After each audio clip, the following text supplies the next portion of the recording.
வந்து இப்போ என்ன சம் பார்க்கணும் அப்படின்னா, ஒரு பின்னத்தின் பகுதியான தொகுதியை விட 3 அதிகம். அதாவது ஃபிராக்ஷன் ஆஃப் ஒரு ஃபிராக்ஷன் இருக்கு, அதனுடைய டினாமினேட்டர் நியூமரேட்டர் நியூமரேட்டர் வந்து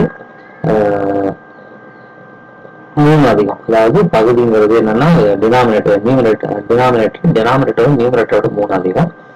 அப்படின்னா அந்த நியூமரேட்டரோட 2 ஆட் பண்ணும்போது ரெண்டையும் டினாமினேட்டர் ஒரு 9 ஆட் பண்ணோம்னா அது ஃபிராக்ஷன் வந்து 5/6 ஏன்னா அப்படின்னு மாறுது. ஓகே, அப்படின்னா இதனுடைய முதல் எடுத்துக்கொண்டு உண்மையான பின்னம் என்ன, வாட் இஸ் ட்ரூ ஃபிராக்ஷன் கேட்கலாம். அல்லது வந்து இது கொஸ்டின் எப்படி கேட்கலாம் அப்படின்னா, அந்த பின்னத்தின் உறுப்புகள் என்ன அப்படின்னு கேட்கலாம். இதை நம்ம கொடுத்தபடி எழுதலாம். ஃபர்ஸ்ட் ஆஃப் ஆல் வந்து நம்ம வந்து எப்படி எழுதிக்கலாம்னா ஒரு x/y அப்படி எழுதிக்கலாம். அதாவது இதுதான் ஃபிராக்ஷன் இருக்கு.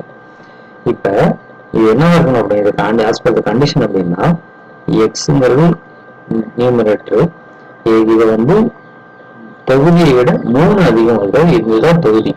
அப்போ எதுனா x+3 அப்படி இருக்கணும். ஓகே, கண்டிஷன் என்ன அப்படி 2 வேணும்னா அது தொகுதியோட 2 பகுதியோட 9.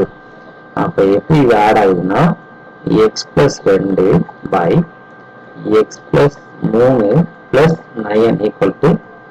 5/6 அப்படின்னு மாறுது. அப்படிதான் கண்டிஷன் கொடுத்துருக்காங்க. சரி, ஓகே, இதை அப்படியே ஈக்குவல் பண்ணி 2 பக்கம் ஈக்குவல் பண்ணிடலாம். இதை இந்த பக்கமும் இது இந்த பக்கம் வந்துடலாம். 6 × x+2 = 5 × x+12 இது வச்சிடலாம். அது என்னன்னா 6x + 12 = 5x + 60 இது வச்சுக்கலாம்.